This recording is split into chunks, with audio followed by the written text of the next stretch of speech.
NaBr बनाएगा ही बनाएगा। ऐसे भी चल सकते हैं जैसे एक वो है, ठीक है ना, यहाँ से आप ले रही हैं NaBr बाहर हो जाता है, क्या बाहर हो जाता है NaBr, ठीक है ना। और ये चूंकि कंफ्यूजन क्या होता है कि कभी कार्बन डाइऑक्साइड होता है, कभी सोडियम कार्बोनेट होता है, ठीक है, लेकिन नहीं, इनके में आप बाई प्रोडक्ट मत लिखना, उतना टेंशन मत लेना, लेकिन मेन रखना कि बस ये कम एक कार्बन घटा देना, ठीक है। अगर आप 3 ले रहे हो तो 2 से बनेगा, है ना, आप 10 ले रहे हो तो 9 पे बनेगा, तो ये आपका आएगा RNH2 plus Na2CO3 plus NaBr, है ना। ऑर्गेनिक है, बैलेंस की कहीं कोई जरूरत नहीं है, ठीक है ना।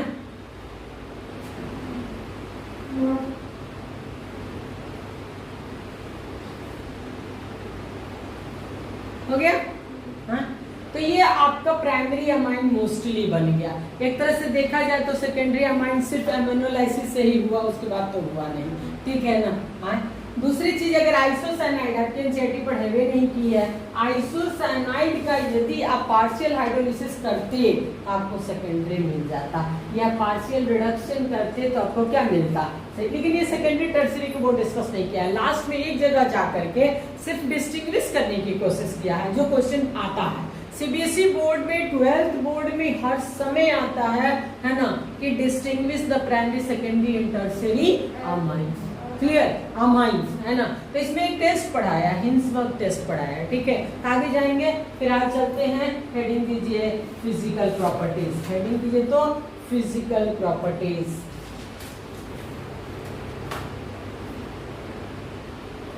फिजिकल प्रॉपर्टीज,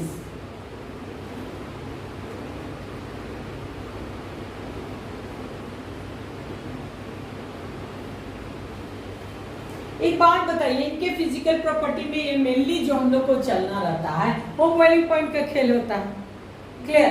तो बॉइलिंग फिजिकल में क्या यहाँ उठाया है, solubility, boiling point, 2 character, basic strength, acidic strength, clear. यहाँ एसिड स्ट्रेंथ इनको देना नहीं है, ये जो भी देंगे तो क्या देंगे, बेस स्ट्रेंथ देंगे, क्लियर, है ना।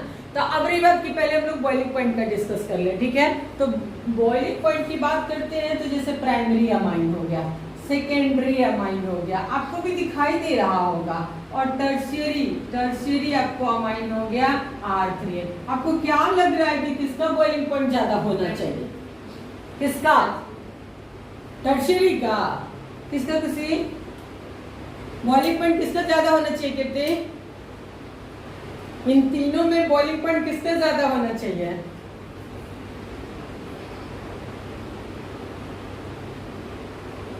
प्राइमरी का, क्यों, intermolecular hydrogen bonding, intermolecular hydrogen, जो हाइड्रोजन इसके पास हाइड्रोजन है, ये नहीं है, एक भी हाइड्रोजन नहीं है, क्लियर। इसके पास 2 है, इसके पास क्या है, 1 है ना। एकदम क्लियर लिख रहा है the order of boiling point of isomeric amines, primary, secondary and tertiary due to intermolecular hydrogen bonding, clear, intermolecular hydrogen bonding. Primary आपको 2 जगह से बनाएगा, सेकेंडरी 1 जगह से बनाएगा, टर्शियरी 1 भी जगह से नहीं बनाएगा। तो बॉइलिंग पॉइंट का जो मेरा कैरेक्टर है वो 100% फेवर करता है किसका, हाइड्रोजन। हाँ, अगर हाइड्रोजन बॉन्डिंग नहीं रहता तब मेरा तो कैरेक्टर है ही, मॉलिक्यूलर वेट पे तो जाना ही था, लेकिन यहाँ मॉलिक्यूलर वेट का कोई खास मतलब नहीं था, क्योंकि यहाँ पे एक ही कैरेक्टर आ रहा है, क्या, इंटरमॉलिक्यूलर हाइड्रोजन बॉन्डिंग, क्लियर, है ना। एक चीज लिखे तो नीचे लिखे तो boiling points of amines, alcohols and alkenes, boiling points of amines, alcohols and alkanes of almost the same molar mass, of almost the same molar mass,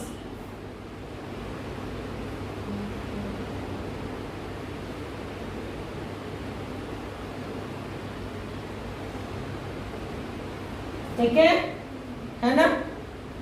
अगर सबकी मोलर मास सेम है उसके बावजूद भी किसकी बॉइलिंग पॉइंट ज्यादा होना चाहिए, बता दीजिए।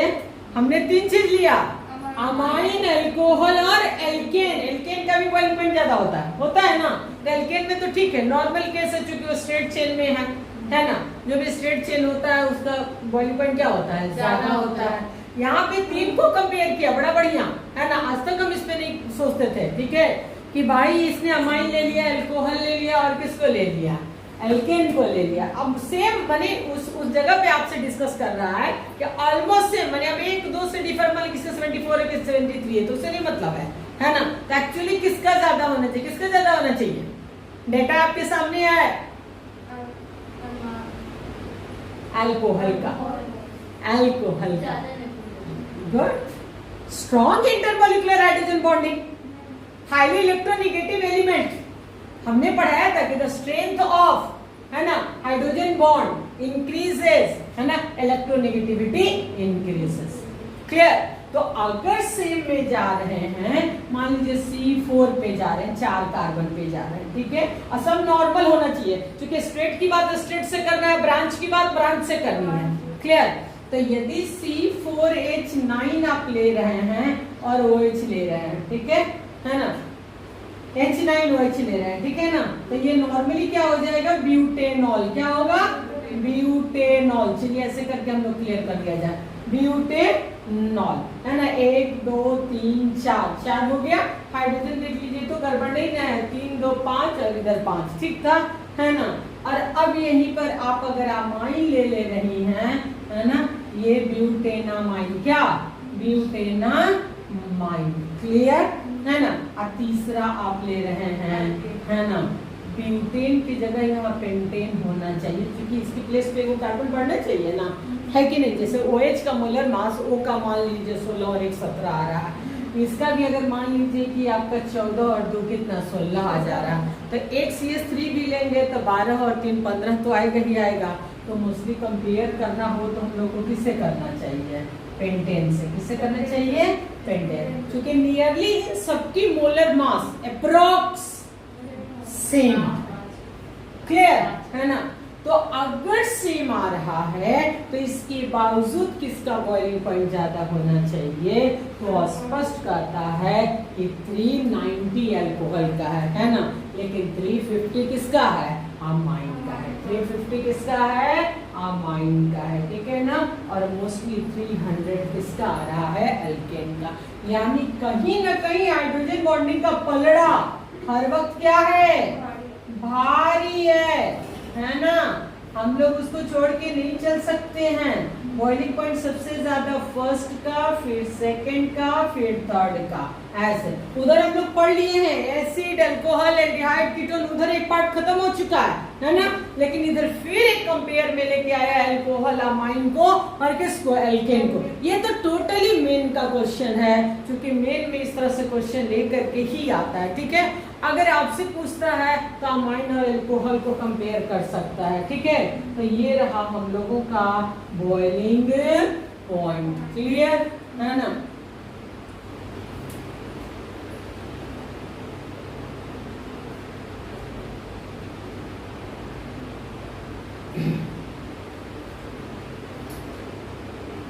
अब इसमें, इस चैप्टर में, अब स्पेशली इस चैप्टर में, है ना, सबसे ज्यादा क्वेश्चन अगर कोई भी एग्जाम करता है तो वो बेस स्ट्रेंथ से करता है। किससे करता है, बेस।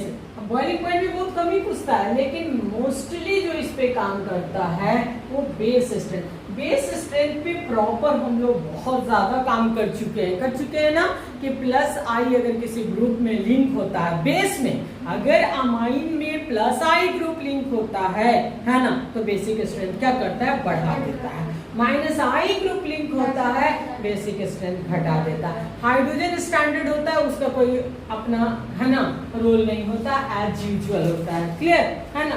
अब रही बात की एरोमेटिक और एलिफेटिक भी हमको पढ़ाए हुए हैं, है ना, कि एरोमेटिक एलिफेटिक भी पढ़ाए हुए हैं। कि अगर मान लीजिए, एक सेकेंड हम लिख रहे हैं, C2H5 का होल 3N, C2H5 के बजाय मैं R लेके समझाती हूँ, क्योंकि थोड़ा सा डिफरेंस है, मिथाइल में भी पड़ता है कि नहीं। हल्की सी डिफरेंस है, किसमें आता है, मिथाइल में। लेकिन फिलहाल R3N ले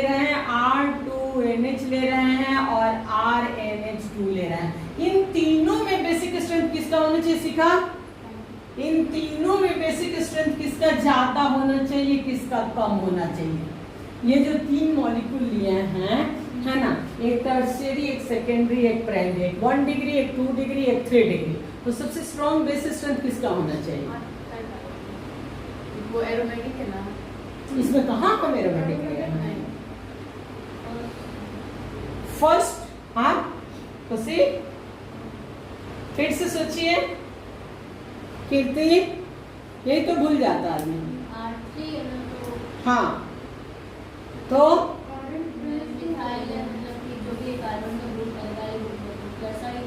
हाँ लेकिन एक चीज याद होगा, मैं पढ़ाई थी है ना कि 2 डिग्री जो होता है मोर बेसिक होता है than 3 degree due to steric hindrance, है ना। ये गजब का बोर्ड भी ना, बोर्ड का जो एग्जाम होता है ना, पता नहीं होता क्या है कि माइंडसेट उसी अकॉर्डिंग चलता रहता है, प्लस आई प्लस आई प्लस आई, है कि नहीं।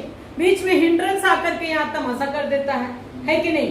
तो ये जो 3 डिग्री अमूमन गलतियां होती है, यहाँ बोलना ही पड़ता है आपसे, नहीं ऐसा नहीं, हर एक स्टूडेंट है ना बहुत अच्छी तैयारी किया है, ठीक है। हम तो बहुत ज्यादा देखे हैं, ठीक है, कि वो आए दिन 3 डिग्री बोल देता है ना, क्योंकि जब यहाँ पे हर हाल में सबसे ज्यादा बेसिक स्ट्रेंथ किसका होता है, 2 डिग्री का होता है, तब आप कह सकते हैं 3 डिग्री तब। अब इसमें भी इथाइल में डिफरेंस है, ये तो हम इसीलिए आग लिख दिए है ना, दोनों में सेकेंड दोनों में 2 डिग्री होगा, लेकिन एक में 3 डिग्री और एक में 1 डिग्री। ये खेल बड़ी भयानक हो जाती है, जैसे हम लोग लेते हैं इथाइल में 2 डिग्री या फिर 3 डिग्री, C2H5 2 डिग्री तो 100% है, इसको तो दुनिया में कोई रोक ही नहीं पाएगा, है ना। लेकिन प्रॉब्लम ये कि इसकी 2 डिग्री, यहाँ पे ये क्या हो गया 3 डिग्री, और तब कितना डिग्री आया 1 डिग्री, क्या गया 1 डिग्री, क्लियर है ना 1 डिग्री। फिर लास्ट में अमाइन भी कर ही दीजिए, ये बहुत जरूरी है मिथाइल वाला पार्ट, ठीक है, क्योंकि इसमें होता है कि 2 के बाद 3 डिग्री फिर 1 डिग्री। अब मिथाइल के केस में जो होता है CH3, इसको कोई कहना है रटना तो कह सकता है, मैं कुछ कह नहीं सकती हूँ, है ना, कि हर जगह उल्टे हम लोग एक्सप्लेन करते हैं कि मिथाइल से बढ़िया इथाइल प्लस आई काम करता है कि नहीं, हर जगह हम लोग एक्सप्लेन करते हैं। ये 2 डिग्री हो गया, उसके बाद फिर ये क्या हो गया 1 डिग्री, क्या लिखा मिथाइल, ये एकदम रट के जाना है, छोड़ना नहीं है ना। 1 डिग्री और लास्ट में फिर क्या हो जाएगा 3 डिग्री, खैर उसके बाद जाता है बेसिक स्ट्रेंथ, ठीक है ना। क्योंकि अब जो भी एक्सपेरिमेंटल डेटा कहता हो, है ना, लेकिन नॉर्मली केस में हम लोग एक्सप्लेन करते रहते हैं कि मिथाइल से भी बढ़िया क्या शो करता है, इथाइल प्लस आई देता है। अदर जगह जितने भी जगह काम करना है, लेकिन फिर यहाँ एक अलग ही कैरेक्टर है ना। होना तो 2 डिग्री के बाद 3 डिग्री को चाहिए, लेकिन इसमें 2 डिग्री के बाद 1 डिग्री फिर 3 डिग्री, है ना। ये इसलिए आर पे हम चले थे कि ये कभी यूनिवर्सल है, ये कभी नहीं भूलना है ना, कि हमेशा 2 डिग्री ड्यू टू 3 डिग्री का बेसिक स्ट्रेंथ कम क्यों हो जाता है, ड्यू टू स्टेरिक हिंड्रेंस, बल्कि ग्रुप क्राउड इतना ज्यादा होता है कि देने की टेंडेंसी क्या हो जाती है, घट जाती है, क्लियर। हाँ अब आइए, मुझे कुछ और बातें यहाँ बतानी थी। यदि हम लोग एरोमेटिक और एलिफेटिक दोनों लेकर के चलते हैं, है ना, एरोमेटिक और एलिफेटिक दोनों लेके चलते हैं, जैसे एनिलीन ले लिया, ये भी प्राइमरी ही है और ये भी प्राइमरी ही है, ऐसे। तो पहली बात इन दोनों को डिस्कस करते हैं कि ये भी प्राइमरी दोनों ही अमाइन ग्रुप है ना, लेकिन इसके बावजूद में किसका बेसिक स्ट्रेंथ ज्यादा होगा और किसका बेसिक स्ट्रेंथ कम होगा, एलिफेटिक का कम होगा, एलिफेटिक का कम। हाँ नहीं उल्टा बोला, ये क्या बोलते हैं, एलिफेटिक का ज्यादा, एरोमेटिक का कम। हाँ यार रेजोनेंस डीलोकलाइजेशन, हम तो लिखवाए भी हैं रूल में, मैकेनिज्म में लिखवाए हैं। रेजोनेंस करने मतलब खुद में इंगेज होता है, देने की टेंडेंसी खत्म हो जाती है, क्लियर है ना। तो ये ऑलवेज लेस बेसिक देन किससे, एलिफेंट। हम वहां एक लाइन भी लिखवाए हैं कि aliphatic amines are more basic than aromatic than aromatic. Aliphatic amines are more basic than, उल्टा बुला रहा है, aliphatic amines are more basic than aromatic amine. वो बोलने में फंस रहा था। एलिफेटिक फिर से लिखिएगा, aliphatic amines are more basic than aromatic, है ना। ऑलवेज, चाहे वो 1 डिग्री हो चाहे वो 3 डिग्री हो, ऑलवेज एरोमेटिक का बेस स्ट्रेंथ, है ना, सबसे। अब जैसे इसी में मान लीजिए, इसी में अगर हम ले लें ऐसे C2H5 का होल 2NH, तो ये तो 2 डिग्री हो गया। तो तय है कि 2 डिग्री ज्यादा होगा, फिर 1 डिग्री, फिर क्या होगा, एरोमेटिक होगा। क्लियर है ना। अब रही बात की, अगर मान लीजिए 3 एरोमेटिक ही है ना, जैसे ये प्राइमरी है, ठीक है, ये यहाँ पे ऐसे ले रही हैं, एक पे आप ऐसे बैठा दी हैं, ऐसे यहाँ पे NH ले ली, यहाँ पे CH3 ले ली, और एक आप ऐसे ले लेती हैं, ऐसे, है ना, एक पे N ले ली, एक पे C डबल बॉन्ड OCH3 और एक पे CH3 ऐसे ले लेती। तो फिर ये एक अब अलग अलग चीज आपके पास आ गया, है ना, 1 2 और क्या आ गया, 3 आ गया। ठीक है, तो यहाँ क्या होना चाहिए बताएंगे खुशी, अब आप बताइए, क्योंकि यहाँ फिर केस आपका एक्सचेंज कर चुका है। तीनों एरोमेटिक है, पहली बात, तीनों ही एरोमेटिक है, लेकिन किसका बेसिक स्ट्रेंथ ज्यादा होगा,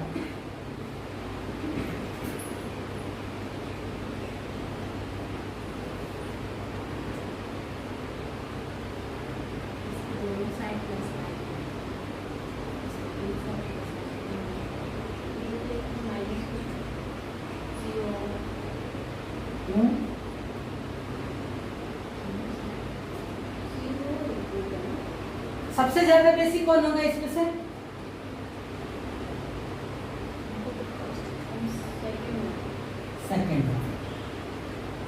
सेकंड होगा, करेक्ट है। Second, third one, second, first, one और फिर थर्ड। वो वहाँ पे माइनस आई इफेक्ट आया। हाँ, दो रे माइनस आई भी कह सकती थी और दो रेजोनेंस भी कह सकती थी। सिंगल, डबल, हाँ, क्योंकि ये इधर भी जा सकता था, ये इधर भी आता तो इधर शिफ्ट कर जाता, तो इधर भी एक स्टेप का रेजोनेंस, इधर भी एक, दो रेजोनेटिंग अटैक बढ़ेंगे, इसलिए 2 फिनाइल जोड़ेंगे तो बेसिक स्ट्रेंथ और कम होगा, 3 फिनाइल जोड़ेंगे तो और कम हो जाएगा। तो नंबर ऑफ फिनाइल जोड़ते जाएंगे, बेसिक स्ट्रेंथ क्या होता जाएगा, घटता, क्योंकि जैसे जैसे रेजोनेटिंग स्ट्रक्चर बढ़ता जाएगा बेसिक स्ट्रेंथ क्या होता जाएगा, कम। हाँ, यहाँ पे समझने के लिए बहुत बढ़िया माइनस आई भी था, ऐसा कुछ नहीं था, क्योंकि माइनस आई बेस स्ट्रेंथ ऑटोमेटिकली क्या कर देता है, कम कर देता है ना। लेकिन माइनस आई से बेटर है कि हम लोग डिस्कस करें किस पे, रेजोनेंस पे, सर पे चढ़ा रहता है हर वक्त, है ना, रेजोनेंस ज्यादा जरूरी है। क्लियर, एक लाइन नीचे लिखे तो, larger the value of KB, larger the value of KB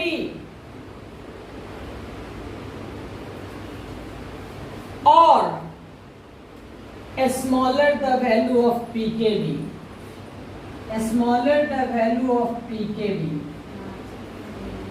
KB K constant है ना, या तो KB बहुत ज्यादा हो या PKB कम हो तो बेस स्ट्रेंथ ज्यादा होगा। क्लियर, तो लिखिए stronger is the base strength, stronger is the base strength.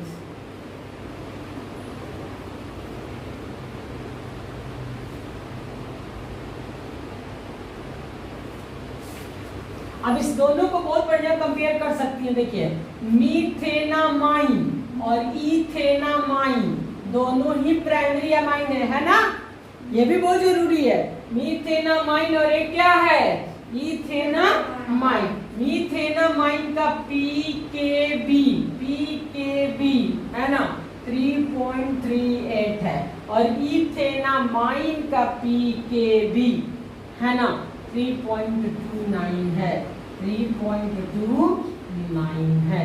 ठीक है, पीकेबी किसका, इथेनामाइन का। इथेनामाइन का 3.29 है और मीथेनामाइन का कितना है 3.38 है, ठीक है ना। हाँ, अब बताइए smaller the pKb stronger will be the basic strength, यानी मिथेनामाइन से इथेनामाइन का बेसिक स्ट्रेंथ क्या हुआ, ज्यादा। अब देखिए कितना खूबसूरत कंसेप्ट है कि नहीं। हाँ, हम लोग बोलते हैं कि ये जो ग्रुप है, एक कार्बन और 2 कार्बन है ना, 3 तक ये अपना इफेक्ट दिखाता है, ठीक है। इसलिए यहाँ पे ये ज्यादा, ये इसको सपोर्ट कर रहा है, ये इसको, ऐसे समझते हैं कि नहीं समझते हैं। तो बेस स्ट्रेंथ क्या हो गया, ज्यादा हो गया कि नहीं हो गया। हाँ, लेकिन वहां पे काहे, इस वाले में काहे कम कर देता है, जो 3 डिग्री वाले में है और 1 डिग्री वाले में है, अंतर है कि नहीं है। हाँ, लेकिन ये सिंपल हो गया। अब यहीं पे प्रोपेन चलेंगी, ब्यूटेन चलेंगी तो घटने लगेगा, क्योंकि उसका इफेक्ट जो है वो हार्डली कितने कार्बन तक हम लोग देखते हैं, 3 कार्बन तक देखते हैं। तो हमेशा से पढ़ाते आए हैं कि मिथाइल से बढ़िया प्लस आई का काम करता है कौन, इथाइल। यहाँ दिखाई दे रहा है कि नहीं दिखा रहा। हाँ, इसलिए इथाइल का जो है बेस स्ट्रेंथ ज्यादा है, किसके कंपेरेटिवली, मिथाइल अमाइन का। लिख लीजिए, बहुत अच्छा चीज है। अगर इथाइल मिथाइल आपको दे देता है ना, तो उस स्थिति में है ना,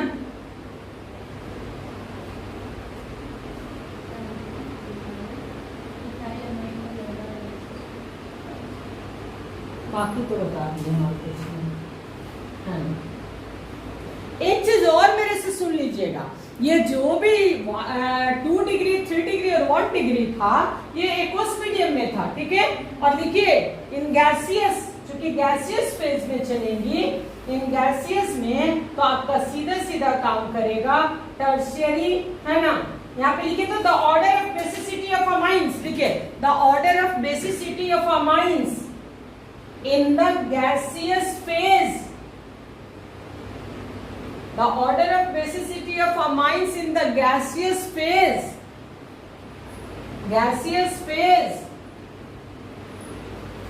continuous 3 डिग्री 2 डिग्री 1 डिग्री और अमाइन, इसमें कोई ब्रेक नहीं है, यहाँ कोई हिंड्रेंस नहीं है गैसियस फॉर्म में। क्लियर। आप अपने से भी सोचिए गैसियस फॉर्म में तो फैला रहता है, ठीक है, तो क्या हिंड्रेड होगा, है ना। तो वहां पे क्लियर है 3 डिग्री 2 डिग्री 1 डिग्री, क्योंकि कभी कभी हम बोर्ड को देखे हैं कि पूछ चुका है ना, कि find the basic strength in gaseous phase, ठीक है। और नॉर्मली अगर गैसियस नहीं लिखता, हम लोग एज यूजुअल चलते हैं कि जिस फॉर्मेट में पढ़े हैं, ठीक है। तो गैसियस का खेल अलग हो गया, इनका खेल क्या हो गया, अलग हो गया, ठीक है ना। अब नेक्स्ट हम लोग इसके केमिकल रिएक्शन में चलेंगे, है ना, तो कल पढ़ाएंगे, आज ठीक है।